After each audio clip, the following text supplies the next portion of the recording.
Hi, this is Sean McCracken with the Transition Laguna Food Group. I'm here with Gloria and George. Hello. And what we're going to be talking about is a cold composting bin. And Gloria just built this yesterday, and maybe take them through all about it. So one of the things I want to point out is that Sean mentioned that we're showing you a compost bin. If you'll notice, there's no bin. And so one of the things that I want to point out to people is that you can have a compost pile without actually having to buy anything to compost. And so it's a matter of making sure that you save your material from your yard. So your dry sticks, your wet leaves, and dry leaves, things of that nature. And when you're saving it, just a suggestion so that you can limit your labor is pile it. Put your sticks in one pile, put your green vegetation in another, and then put your leaves, you know, in a bucket or something like that. And you're going to need a lot of it, I'm going to tell you that. So when you think you have enough, just keep adding to it. And then you layer it. You always want to start off and have your sticks at the bottom, your really thick kind of branches at the bottom, and you just make a 3 foot by 3 foot by 3 foot tall square.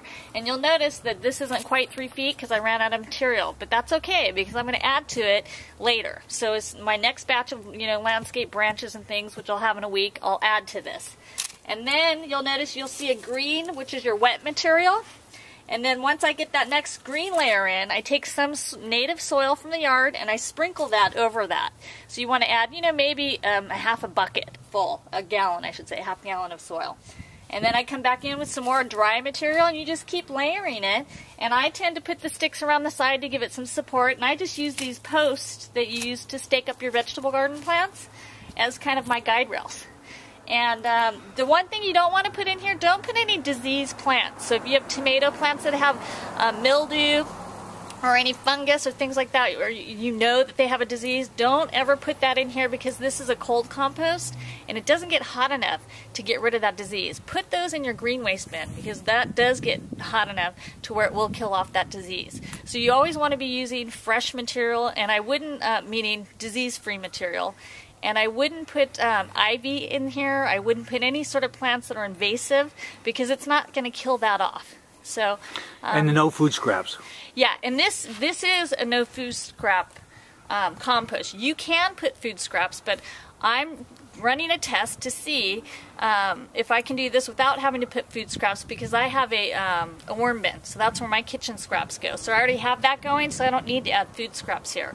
But you can definitely put food scraps, and that would qualify as one of your wet material in your compost. And so when you're doing a cold compost, it's probably going to take about 12 months. But I wanted to show that it can be done, and you'll notice I have my pumpkins from the fall decorations, and I'm just lining them around the bottom, and I'm going to let them rot naturally, and when they do, these I will chop up and put into the compost. And so, and then George here is very familiar and knowledgeable on compost. So I wanted to introduce George because he's going to be somebody in our Transition Laguna that's really heading up having everyone compost on their property. George, how can they get a hold of you? I'm available at Weiss at linkline.com or 949-295-0832. Please call me. And the Weiss is W-E-I-S-S. Okay. G. Weiss. G. Weiss. Okay, great. Thank you.